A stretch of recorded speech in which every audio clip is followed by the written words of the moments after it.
So in this video we are going to study the third property, which states that if L of f of t is equals to f bar of s, then Laplace transform of f of t by t is equals to integral s from s to infinity f bar of s into ds.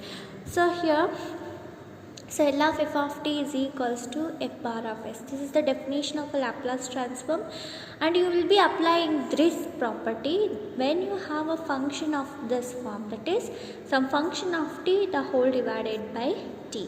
When you have a function of this form, you have to apply this property to manipulate those type of function, that is integrate integral from s to infinity f bar of s into ds.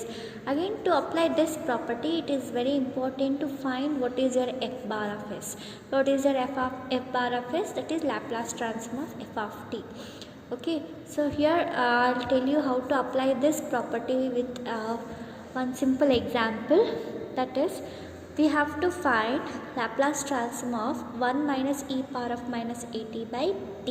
So when you see this problem, so you can clearly make out that this is in the form of f of t by t.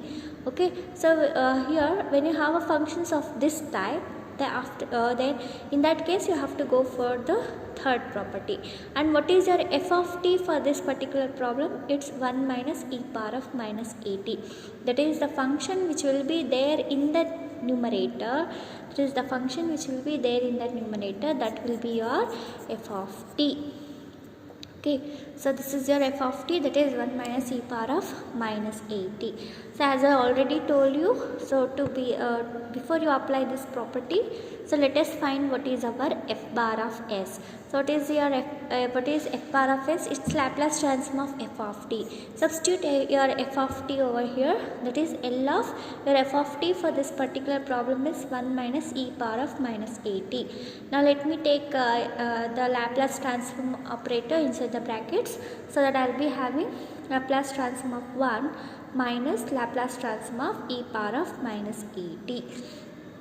So here these two functions, they are independent functions of t, and this is a constant and this is a single function of t. So you can directly apply the Laplace transform formulas here.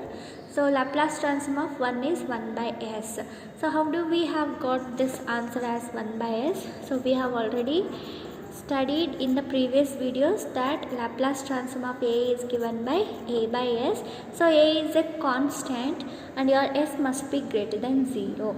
Okay, so here if a is a constant, that is when you have functions of this type, that is when you have to find Laplace transform of some constant, in that case the formula will be a by s. So here you can see 1 is a constant, so wherever a is there, just replace it by 1. Here a is a constant, for this particular function 1 is a constant. So what will be the answer? The formula is a by s. If you replace a by 1, the answer will be 1 by s.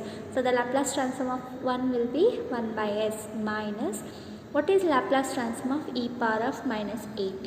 In general, we know the formula of Laplace transform of e power of at. So what is Laplace transform of e power of at? It's 1 by s minus a. Okay, what is your a? The coefficient of t will be your a, that is a constant a. But you can see for this particular function, the coefficient of t is minus a. So wherever a is there, just replace it by minus a. So the Laplace transform of e power of minus at is given by 1 by s minus of minus a. Here we have positive a plus a. The coefficient of t is plus a, so the answer will be 1 by s minus a. This is the standard formula we have. But here for this particular problem, the coefficient of t is minus a. So you have to take the negative sign also. So replace just your a by minus a. So the answer will be 1 by s minus of minus a. You can see 1 by s minus of minus a according to this formula. So your f bar of s will be equals to 1 by s minus 1 by s plus a. So now after once you find your f bar of s, next let us apply the property for the given problem. So before that, the given problem is, that is, we have to find Laplace transform of 1 minus e power of minus at by t. So this is in the form of f of t by t. So here, if you have a function of this type, then you have to apply this property, that is integral s to infinity f bar of s into ds. Now substitute your f bar of s here. So here I have integral s to infinity. F bar of s is what? 1 by s minus 1 by s plus a into ds. This is my f bar of s. Now let us integrate this function with respect to s between the limits s to infinity. Okay, what is integration of 1 by s? It's log s, minus integration of 1 by s plus a is log of s plus a, and we have the limits from s to infinity. And now this function is in the form of log a minus log b. So this can also be written as log of a by b.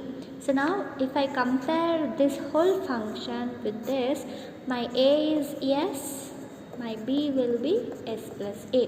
To substitute the values of a and b over here, that is, if I have a function of this type, log a minus log b, we can replace it by log a by b. That is what I have done here. This is in the form of log a. In the place of a we have s minus log b. In the place of b I have s plus a.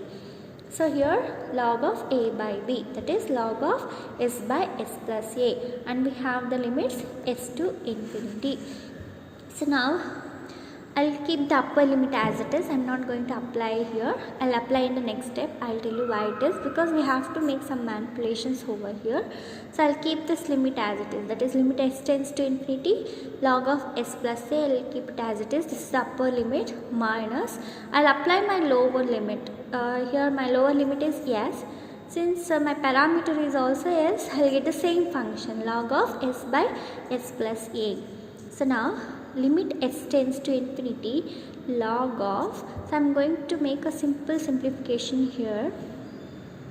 Here I will take s common in the denominator.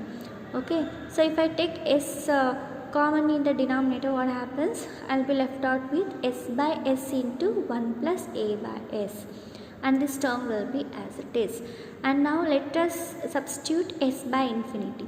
If I substitute s by infinity, I will be having log of infinity by infinity into 1 plus a by infinity, or else you can cancel this s and s, okay, before applying the limits, so that you will be left out with 1 by 1 plus a by s. Now if you substitute s by infinity, what happens? I will be having a by infinity. A is a constant anyhow. We already know the value of anything divided by infinity will be 0. So this whole term will become 0. Okay, if this whole term will become 0, what happens? I will be left out with 1 in the numerator and 1 in the denominator. That is log of 1 by 1 will be log 1 minus log of s by s plus a will be as it is. Again this is in the form of log a minus log b, so which you can put it in the form of log of a by b, that is log of 1 divided by s by s plus a. So this will be your a and this will be your b. Okay, that is log of a by b, 1 by s plus a, and the reciprocal of this term will be log of s plus a by s. So now we have simplified the given term. So the answer for this particular problem, that is log of 1 minus e power of minus at by t, will be equals to log of s plus a by s.